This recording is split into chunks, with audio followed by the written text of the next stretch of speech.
आप देख रहे हैं एलपी केमिस्ट्री। सो आज कार्बोहाइड्रेट में पढ़ेंगे एपीमर्स क्या होते हैं। सो इसको देखेंगे। इसके पहले भी काफ़ी चीज़ें पढ़ चुके हैं। जो लोग न्यू हैं वो चैनल को सब्सक्राइब करें और वो सारी वीडियो प्लेलिस्ट में है, वो वहाँ पे जाके देख सकते हैं। और वैसे भी यदि सब्सक्राइब करेंगे तो 1 to 1 एक वीडियो आता ही रहेगा, ठीक है। सो पसंद आए तो लाइक भी करिएगा। सो स्टार्ट करते हैं ईपीमर्स। तो एपीमर्स क्या होते हैं ये देखते हैं।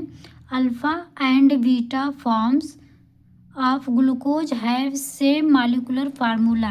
मतलब कि अल्फ़ा जो ग्लूकोज का अल्फ़ा और बीटा फॉर्म्स होता है, स्ट्रक्चर बनाते हैं ग्लूकोज का, तो उसका दो फॉर्म होता है, एक अल्फ़ा एक बीटा फॉर्म। वो दोनों का जो स्ट्रक्चर बनता है उसका मॉलिक्यूलर फार्मूला सेम होता है। केवल उसका क्या होता है कि एक OH का पोजीशन चेंज होता है, ठीक है। और मॉलिक्यूलर फार्मूला सारा वैसे रहता है। और क्या है, एंड स्ट्रक्चरल फार्मूला, मतलब कि उसका जो मॉलिक्यूलर फार्मूला है और स्ट्रक्चरल फार्मूला है सारा सेम ही रहता है। बट क्या होता है उसमें केवल एक कार्बन पे प्रेजेंट OH ग्रुप ही चेंज रहता है, ठीक। वही चीज़ इसमें समझाया गया लिख कर कि ये हो गया। But they are not mirror image of each other, hence they are diastereomer. But क्या होता है, इसका स्ट्रक्चरल फार्मूला और मॉलिक्यूलर फार्मूला जो होते हैं वो सारे सेम होते हैं। लेकिन इसमें क्या होता है कि इसका जो मिरर इमेज बनते हैं इसमें मिरर इमेज नहीं बनते हैं। यदि मिरर इमेज नहीं बन रहा है वहाँ पे उसको हम डायस्टेरियो सॉरी हाँ क्या हुआ गला बैठ रहा। तो देखिए, मतलब सारा जो रहता है उसमें जब देखेंगे तो उसका एक कार्बन पे जो OH रहता है वहाँ पे उसी पे देखते हैं डायस्टेरियोमर बनता है। मतलब कि एक कार्बन का रहता है, आरएस कॉन्फ़िगरेशन चेंज होता है, बाकी सारा जो रहता है सेम रहता है। ग्लूकोज में 6 कार्बन होते हैं, 6 कार्बन पे अलग अलग कार्बन पे OH and H group present रहते हैं। उसी एच ग्रुप को हम देख के ही बताते हैं कि अल्फ़ा डी ग्लूकोज है या बीटा डी ग्लूकोज है, या फिर अल्फ़ा डी ग्लूकोज है या फिर बीटा ग्लूकोज है, ठीक है।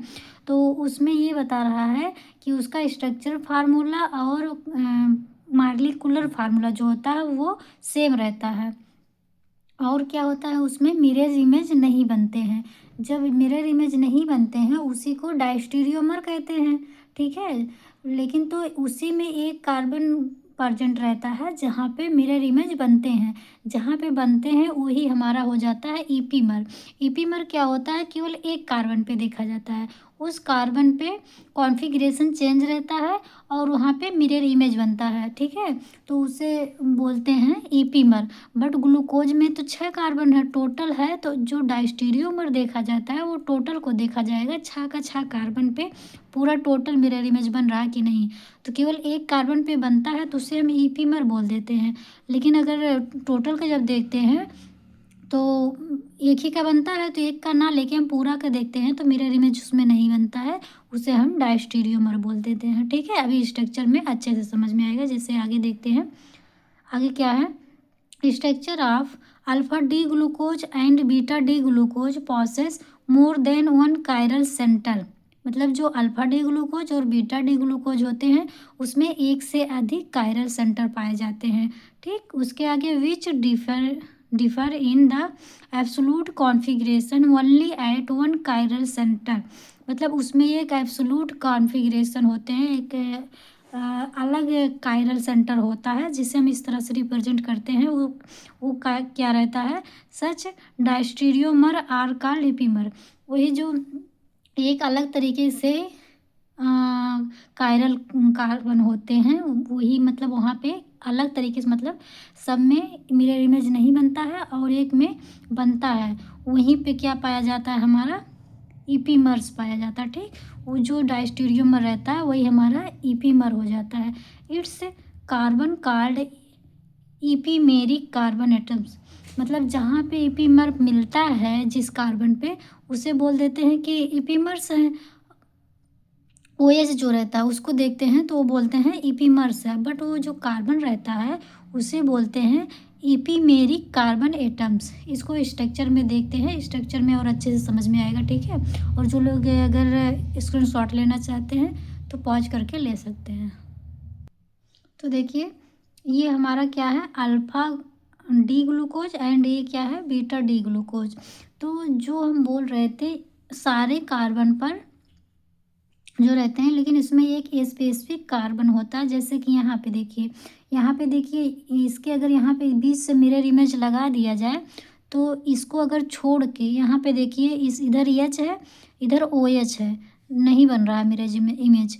और यहाँ पे ओ एच है, इधर एच है, इधर ओ एच है, इधर एच है, ओ मिरर इमेज नहीं बन रहा है। और इधर ओ एच है, इधर भी ओ एच है, यहाँ पे मिरर इमेज बन रहा है। मिरर इमेज बनने का मतलब ये होता है, अगर आप लोग कोई लोग नहीं जान रहे हैं, उसमें ये होता है कि जैसे इधर जो भी एटम मिल रहे हैं O H E H O H E H, यहाँ पे जो है इसके सामने भी जस्ट वही एटम मिलने चाहिए, वही मालिक्यूल मिलने चाहिए एकदम सेम। जैसे यहाँ पे ओ एच है तो यहाँ पे भी देखिए ओ एच ही है, तो मतलब कि इसमें मिरर इमेज मिल रहा है। बट ये ईपीमर के अकॉर्डिंग अगर देखा जाएगा तो यहाँ पे ईपीमर मिल रहा है। जैसे ये इसको बोलेंगे C2 कार्बन पे, यदि इसको नंबरिंग करेंगे तो हमारा आ जाएगा 1 कार्बन, ये second, third, fourth, fifth and ये 6, ठीक है। इसी तरह से इसमें भी वही रहेगा, first, second, third, fourth, fifth and 6, 6 carbon है। तो इसमें ऐसे दे दिया जाएगा। उसके बाद ऑप्शन ये भी दे सकता है कि 4 ऑप्शन देगा कि C2 कार्बन पे मिल रहा है या फिर C3 या C4 ऐसे दे देगा, कोई भी मिला के। उसके बाद आपको चूज करना रहेगा कि कौन सा किस कार्बन पर ईपीमर मिल रहा है। तो हमें देखना का कैसे है, पहली बात तो जब इसका कॉन्फ़िगरेशन निकालेंगे आरएस कॉन्फ़िगरेशन दोनों का चेंज आएगा। और इससे सिंपल है कि इसका मिरर इमेज देख लेंगे, ठीक। मिरर इमेज मिल रहा है तो वहाँ पे ईपीमर भी होगा। तो किस पे मिरर इमेज मिल रहा है, सेकेंड वाले कार्बन पे जो OH लगा है यहाँ पे मिरर इमेज मिल रहा है। तो ये इतना जो है ये पार्ट C2 का, ये हम बोलेंगे कि C2 कार्बन पर ईपीमर्स मिल रहा है, ठीक है। C2 कार्बन पे क्या है, C2 कार्बन पे ईपीमर्स हैं। और ये जो कार्बन है यहाँ पे कार्बन है, ठीक, यहाँ कार्बन यहाँ है और यहाँ पे। तो C2 जो कार्बन है इसे बोलेंगे ईपीमेरिक कार्बन, ठीक। और इसी में अगर डायस्टीरियोमर देखेंगे तो डायस्टीरियोमर का देखा जाता है, यदि मिरर इमेज नहीं बन रहा है तो वहाँ पे डायस्टीरियोमर मिलता है, ठीक है। तो ये उसमें ऐसे नहीं देखा जाता किसी एक कार्बन पे। ईपीमर जो होता है किसी एक कार्बन पे देखा जाता है, किसी स्पेसिफिक कार्बन पे। जैसे कि अभी हम लोग ने थ्योरी में देखा है कि स्पेसिफिक कार्बन पर रहता है, कायरल रहता है जो ईपीमर्स होते हैं। बट डायस्टीरियोमर क्या होता है, हम टोटल को देखते हैं। ऐसे यहाँ पे यदि मिरर इमेज लगा रहे हैं, मिरर इमेज जो रहता है मतलब शीशे में जैसे फेस देखते हैं तो हम लोग जैसे जैसे हमारा फेस रहता है वैसे सेम शीशे में भी दिखता है। तो इसका मतलब ये चीज़ है, अगर मान लीजिए ये चीज़ नहीं है, इस पे हमें मिरर इमेज लगा रहे हैं, यहाँ पे अगर शीशा लगाएंगे तो ये वाला OH इसके जस्ट बगल ही दिखेगा शीशे का। मान लीजिए ये शीशा है तो ये OH शीशे के यहीं पे दिखेगा, ठीक। और H जो रहेगा ये OH इधर दिखेगा, ये वाला H इसके और पीछे दिखेगा, ठीक। इस वाले के थोड़ा दूर वाले दिखेगा, ये पास दिखेगा। फिर ये जो है तो यहाँ पे शीशा लगा है तो यहाँ जस्ट में H दिखेगा, इसके दूर में OH दिखेगा। इस तरह से ये दोनों भी हो जाएंगे। यही होता मतलब मिरर इमेज। मिरर मतलब शीशा ही होता है कि अब इस इंग्लिश में वो यूज कर देते हैं कि मिरर इमेज मतलब यहाँ पे लगा रहे मिरर इमेज, यदि सेम मिल रहा है तो डायस्टीरियोमर नहीं होगा। यदि और अगर वो क्या हो जाएगा तब, यदि मिरर इमेज नहीं बन रहा है तो डायस्टीरियोमर हो जाएगा। लेकिन यदि मिरर इमेज बन रहा है तो हमारा इरेंशियोमर हो जाता है, ठीक है। समझ में आया? फिर से एक बार बताते हैं। यदि हम दो कॉम्प्लेक्स में डायस्टीरियोमर, इनेंशियोमर एंड ईपीमर देखते हैं तो ईपीमर तो किसी एक ही स्पेसिफिक कार्बन पे देखते हैं। तो यहाँ पे अगर कहीं पे देखा जाए तो यहाँ पे नहीं बनेगा, इस दोनों पे, क्योंकि इधर देखिए ओ एच है, इधर एच एच है, यहाँ पे भी नहीं बनेगा। इसमें होता है कि एक ही कार्बन पे सेम ही आए, मिरर इमेज आए, ठीक, जबकि यहाँ पे मिरर इमेज मिल रहा है तो यहाँ हो जाएगा ईपीमर, C2 कार्बन पे ईपीमर मिल रहा है। बट यदि इनैंसियोमर और डायस्टेरियोमर देखना हो तो हम यहाँ से एक मिरर इमेज लगाएंगे, यदि और लगाएंगे तो टोटल का दिखना चाहिए, टोटल का मिरर इमेज बनना चाहिए। यदि हम यहाँ पे लगा रहे हैं तो क्या हो रहा है, देखिए ओ एच का इस पे तो बन रहा है, लेकिन इसके नीचे मिलाएंगे तो यहाँ पे देखिए एच है, यहाँ पे ओ एच है, इसका नहीं बना, इसका ओ एच है, इधर एच है, इसका भी नहीं बना, इधर ओ एच है, इधर एच है, इसका भी मिरर इमेज नहीं बना। तो हमें डायस्टेरियोमर देख रहे हैं, मिरर इमेज नहीं बन रहा है, तो ये हो जाएगा हमारा डायस्टेरियोमर। बट यहीं पे यदि मिरर इमेज बन जाता तो हमारा क्या हो जाता, इनैंसियोमर। ठीक है, इतना जो बताएं हैं, अब इस तरह से अगर आप इतना अच्छे से जान जाएंगे, समझ जाएंगे क्या होता है, तो कोई भी कॉम्प्लेक्स मॉलिक्यूल दे दिया जाए तो आप वहाँ पे डायस्टेरियोमर और इनैंसियोमर निकाल सकते हैं, यदि जितना बताएं हैं उतना आप देख लिए हैं तो। ठीक है, तो थोड़ा सा दो एग्जाम्पल और देखते हैं। ये देखिए, पहले तो ठीक है, कोई बात नहीं, नहीं तो हम इसमें आप आइडिया लगाइए कि किस कार्बन पे ईपीमर मिल रहा है। ठीक है, तो यदि आप निकालना चाहें तो देखिए ये हमारा है डी गलेक्टोज एंड ये हमारा है डी ग्लूकोज। ठीक है, इन दोनों में हमें अगर कोई पूछ लिया है कि इसमें ईपीमर मिल रहा है कि नहीं मिल रहा है, यदि ईपीमर मिल रहा है तो किस कार्बन पे मिल रहा है, क्योंकि वो कायरल कार्बन पे ही मिलता है, स्पेसिफिक कार्बन पर, सारे कॉम्प्लेक्स में नहीं देखा जाता।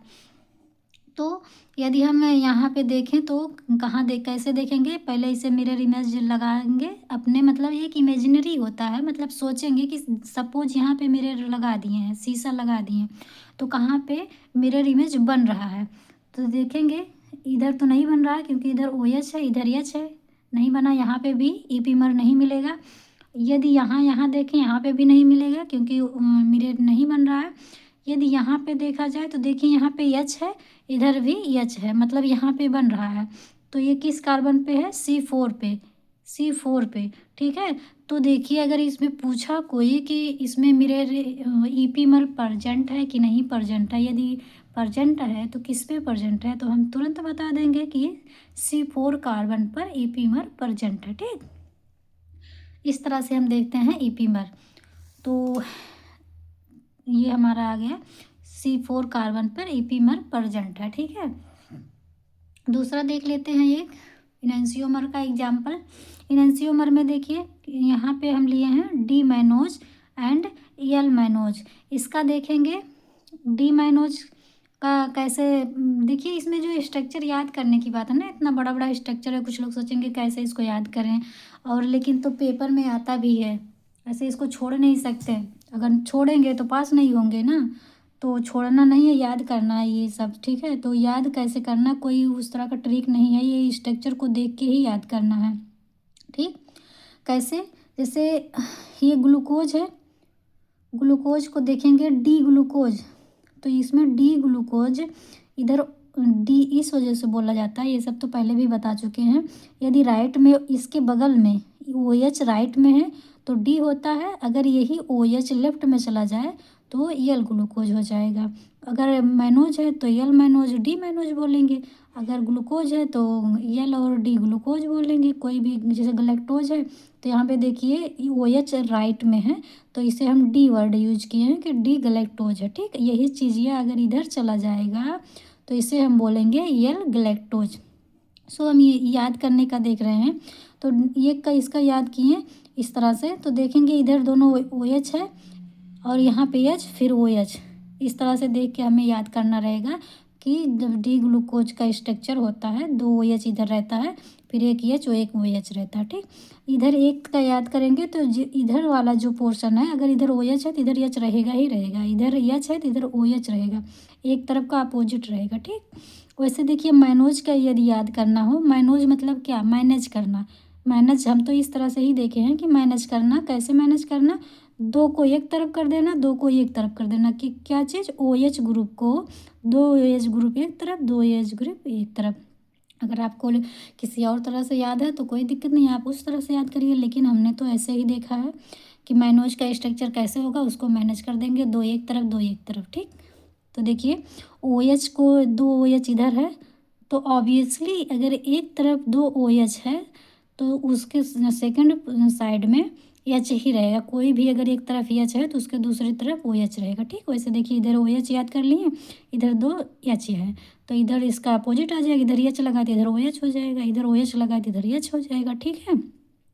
तो ये हमारा क्या आ गया, ये तो हो गया मैनोज का स्ट्रक्चर। अब ये डी है कि एल है, ये इस कार्बन से देख लेंगे, इस कार्बन पे प्रेजेंट OH से। अब ये राइट में है तो इस वजह से हम इसे डी बोल देंगे कि डी मैनोज है।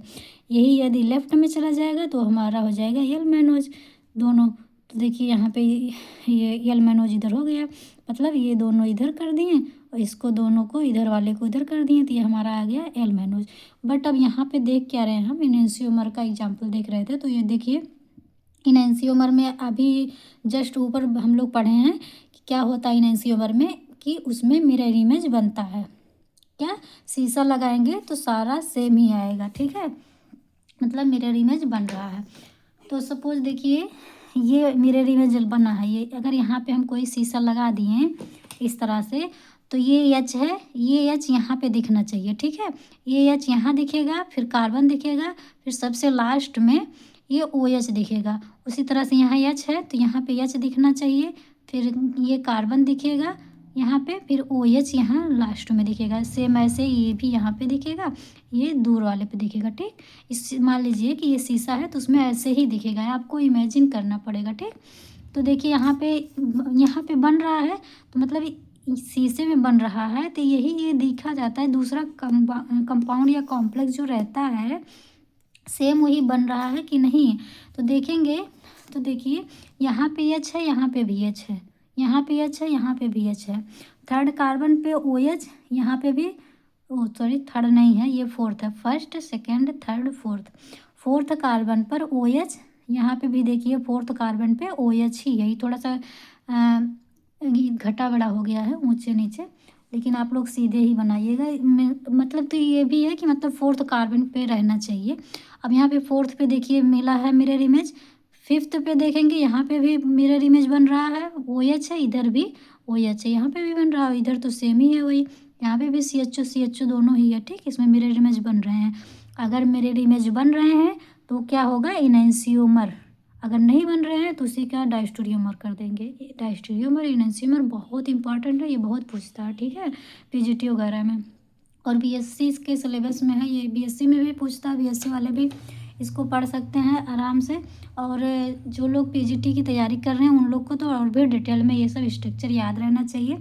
और कैसे इनैंसियोमर, डायस्टेरियोमर, ईपीमर, ये सब देखते हैं, सारा याद रखना चाहिए। तो ऐसे इसमें देखते हैं हम ईपीमर, सॉरी ये इनैंसियोमर, ये मिरर इमेज बन रहा है तो हमारा क्या हो जाएगा, इनैंसियोमर। यदि नहीं बन रहा है तो हो जाएगा डायस्टेरियोमर, ठीक। सो एक कार्बन पे ये है आपका वर्क। आप बताइएगा, ये तो स्ट्रक्चर बताइए, लिख दिए हैं पहले ही, क्या बताएंगे ना कि कौन सा स्ट्रक्चर है, बट इन दोनों में आप लोग ज़रूर बताइएगा कि ये दोनों में रिलेशन क्या है, डायस्टेरियोमर है कि नहीं है, इनैंसियोमर है कि नहीं है, या फिर इसमें दोनों में ईपीमर्स मिल रहा है या नहीं मिल रहा, ठीक है। तो आज के लिए इतना ही काफ़ी है। बाकी जो न्यू लोग जुड़े हैं वो हमारे चैनल को सब्सक्राइब करें, लाइक करें, अपने फ्रेंड्स में भी शेयर करें, थोड़ा सा सपोर्ट दिखाइएगा। और क्योंकि खुशी मिलती है कि अगर लाइक्स बढ़ते हैं या सब्सक्राइब बढ़ रहे हैं तो ये लगता है कि हाँ लोगों को पसंद आ रहा है, ठीक है, तो सपोर्ट ज़रूर करिएगा। बट और आज के लिए इतना ही, मिलते हैं नेक्स्ट वीडियो में, तब तक के लिए बाय बाय।